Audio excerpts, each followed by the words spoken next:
নমস্কার, দেখছেন trap TV বাংলার সঙ্গে রয়েছে আমি অনন্যা। শুরুতেই যে বড় খবরের দিকে নজর রাখবো, নোবেল জয়ী অর্থনীতিবিদ মোহাম্মদ ইউনুসকে বাংলাদেশে অন্তর্বর্তী সরকারের প্রধান করার সিদ্ধান্ত নেওয়া হয়েছে। বাংলাদেশের রাষ্ট্রপতি প্রেস সচিব জয়নাল আবেদিন সংবাদ মাধ্যম প্রথম আলোকে মঙ্গলবার রাতে এই কথা জানিয়েছেন। ঢাকার বঙ্গভবনে রাষ্ট্রপতি মোহাম্মদ সাহাবুদ্দিনের সঙ্গে বৈষম্য বিরোধী ছাত্র আন্দোলনের সমন্বয়কদের বৈঠকে এই সিদ্ধান্ত হয়েছে। সরকারের বাকি সদস্যদের নামও চূড়ান্ত করা হবে বলে জানিয়েছেন আবেদিন। অন্তর্বর্তী সরকারের প্রধান কে হবেন এবং সরকারের রূপরেখা তৈরি করতে মঙ্গলবার সন্ধ্যায় বঙ্গভবনে রাষ্ট্রপতি শাহাবুদ্দিনের সঙ্গে বৈষম্য বিরোধী ছাত্র আন্দোলনের ১৩ জন সদস্যের একটি দল বৈঠকে বসে। বৈঠকে ছিলেন ৩ সেনাবাহিনীর প্রধান, ঢাকা বিশ্ববিদ্যালয়ের আইন এবং আন্তর্জাতিক সম্পর্ক বিভাগের অধ্যাপকরা। সেই বৈঠকেই সর্বসম্মতিতে ইউনুসকে বাংলাদেশে অন্তর্বর্তী সরকারের প্রধান করার সিদ্ধান্ত গৃহীত হয়েছে। রাষ্ট্রপতির প্রেস সচিব জানিয়েছেন, অন্যান্য রাজনৈতিক দলের সঙ্গে আলোচনা করে সরকারের বাকি সদস্যদের নাম চূড়ান্ত করা হবে। বিবিসি জানিয়েছে, ইউনুস এই মুহূর্তে প্যারিসে রয়েছেন। তিনি এই প্রস্তাব মেনে নিয়েছেন।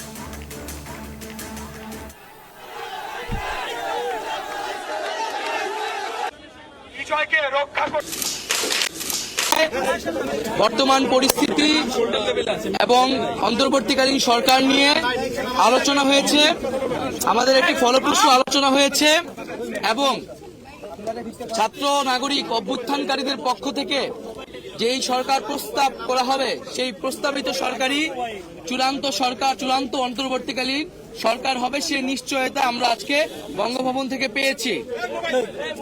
আমরা প্রাথমিকভাবে আমাদের অন্তর্বর্তীকালীন সরকারের জন্য সরকারের প্রধান উপদেষ্টা হিসেবে সর্বজন গ্রহণযোগ্য নোবেল পুরস্কার বিজয়ী আন্তর্জাতিক খ্যাতিসম্পন্ন ব্যক্তিত্ব ডক্টর মোহাম্মদ ইউনুসের নাম প্রস্তাব করেছিলাম এবং আজকে মহামান্য রাষ্ট্রপতিও সম্মতি দিয়েছেন ডক্টর মোহাম্মদ ইউনুসকে প্রধান করেই অন্তর্বর্তীকালীন সরকার দ্রুত সময়ের মধ্যে গঠন করা হবে।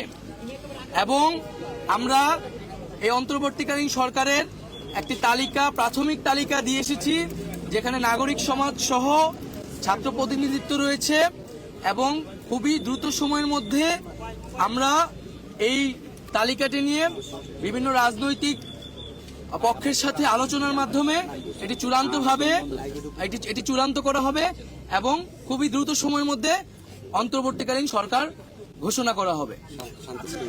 এবং সবার প্রতি এই আহ্বান থাকবে, আজকে ৩ বাহিনী প্রধান এবং রাষ্ট্রপতির সাথে আমাদের দেশের বর্তমান পরিস্থিতি নিয়ে আলোচনা হয়েছে। রাষ্ট্রপতি এবং মহামান্য রাষ্ট্রপতি এবং ৩ বাহিনী প্রধান অভ্যুত্থানকারী ছাত্র নাগরিকদের কে সম্মান জানিয়েছেন এবং পাশাপাশি দেশে যে ধরনের পরিস্থিতি চলছে, অরাজকতা এবং সহিংসতা আমরা দেখছি নানা ধরনের, তার প্রতি গভীর উদ্বেগ প্রকাশ করেছেন এবং আমরা সকলের প্রতি আহ্বান জানাবো যে অভ্যুত্থানকারী ছাত্র নাগরিকদের প্রস্তাবিত সরকারি বাংলাদেশে দ্রুত সময়ের মধ্যে ঘোষণা করা হবে। জনগণ যাতে সেই আস্থাটি রাখে এবং আমাদেরকে অবশ্যই সরকারি স্থাপনা, রাষ্ট্রীয় সম্পদ এবং আমাদের যে সংখ্যালঘু সম্প্রদায় রয়েছে তাদেরকে রক্ষা করতে হবে এবং পুলিশ বাহিনীকে, আইন শৃঙ্খলা বাহিনীকে পুনর্গঠনের মাধ্যমে দ্রুতই জনগণের মধ্যে শান্তি শৃঙ্খলা ফিরিয়ে আনার জন্য নিয়োগ করা হবে এবং ছাত্র নাগরিকরা যে আজকেও ঢাকা শহরে ট্রাফিকের দায়িত্ব নিয়েছেন, এটি মন্দির পাহারা দিচ্ছেন, এটিকে সবাই প্রশংসা করেছেন এবং দেশের আইন শৃঙ্খলা বাহিনী ফিরে আসা না পর্যন্ত আমাদেরকে সবাইকে সতর্ক থাকতে হবে এবং আমাদেরকে এই যে কোনো ধরনের নাশকতা যাতে না হয়, লুটপাট যাতে না হয়, সেজন্য ছাত্র জনতাকে পাহারা দিতে হবে, সতর্ক অবস্থানে থাকতে হবে। সকলে মিলে ছাত্র জনতার দেশ গঠনের মাধ্যমে আমরা যে নতুন বাংলাদেশ, সেই বাংলাদেশ বিনির্মাণ করব।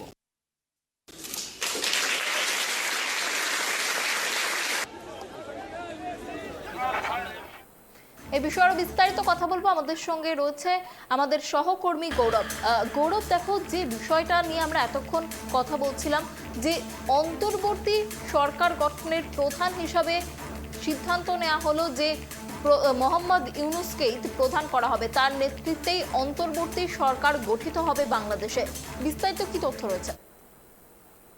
হ্যাঁ, একেবারে অনন্য। দেখো, বাংলাদেশের গত কয়েকদিনের যে রাজনৈতিক পারদ যা বেড়েছে বা অস্থিরতা যে পরে এবার অন্তর্বর্তী সরকার গঠন হতে যাচ্ছে, অর্থাৎ বাংলাদেশের অন্তর্বর্তী সরকারের নেতৃত্বে কিন্তু নোবেল বিজয়ী মোহাম্মদ ইউনুসকেই বেছে নেওয়া হয়েছে, এমনটা কিন্তু জানানো হয়েছে রাষ্ট্রপতির তরফ থেকে। আর দেশটির যে তোমার বাংলাদেশের রাষ্ট্রপতি মোহাম্মদ শাহাবুদ্দিনের সভাপতিত্বে কিন্তু বঙ্গভবনে অর্থাৎ রাষ্ট্রপতি ভবনে একটি বৈঠক হয়েছিল।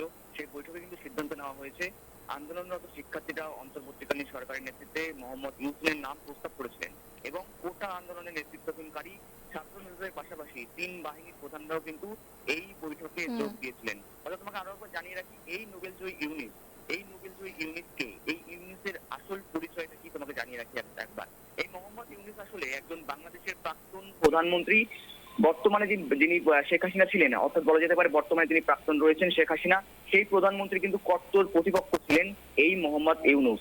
অন্যদিকে শেখ হাসিনা প্রধানমন্ত্রীর পদ থেকে পদত্যাগ করে দেশ ত্যাগের পেছনে একটি অন্যতম প্রধান কারণ বলে কিন্তু মনে করছে বিশেষজ্ঞ মহল, অর্থাৎ এই মোহাম্মদ ইউনুসকেই।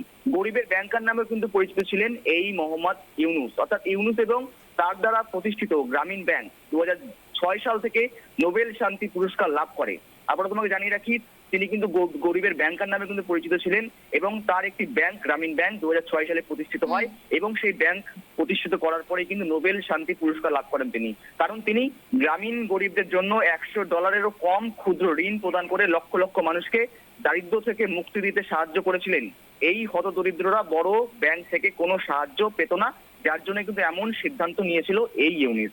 অর্থাৎ এই মোহাম্মদ ইউনুস কিন্তু পুনরায় বলা যেতে পারে বাংলাদেশের অন্তর্বর্তীকালীন প্রধান উপদেষ্টা হিসাবে কিন্তু বসতে চলেছেন, এমনটা কিন্তু সিদ্ধান্ত গ্রহণ করা হয়েছে। এবং তোমাকে জানিয়ে রাখি যে রাষ্ট্রপতির কাছে যে তালিকা নিয়ে যাওয়া হয়েছিল, সেই প্রাথমিক তালিকায় মূলত কি রকম ভাবে বিস্তারিত আলোচনা হয়েছিল সমস্তটা তোমাকে তুলে ধরার চেষ্টা করছি অনন্যা।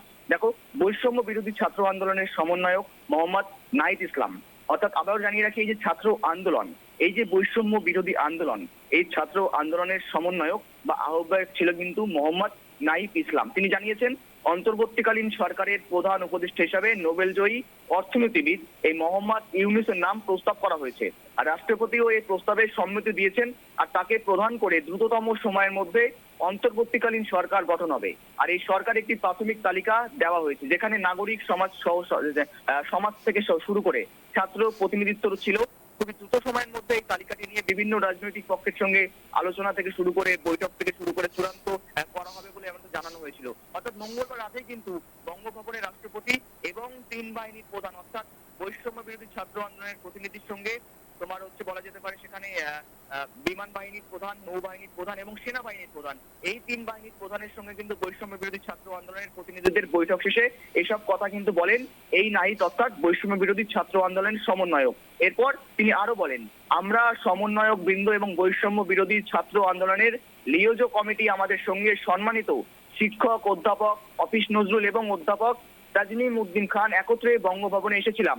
মহামান্য রাষ্ট্রপতির সঙ্গে সেনাবাহিনী, নৌবাহিনী এবং বিমান বাহিনী এই প্রধানের সঙ্গে বর্তমান পরিস্থিতি নিয়ে তাদের একটি ফলপ্রসূ আলোচনা হয়েছে।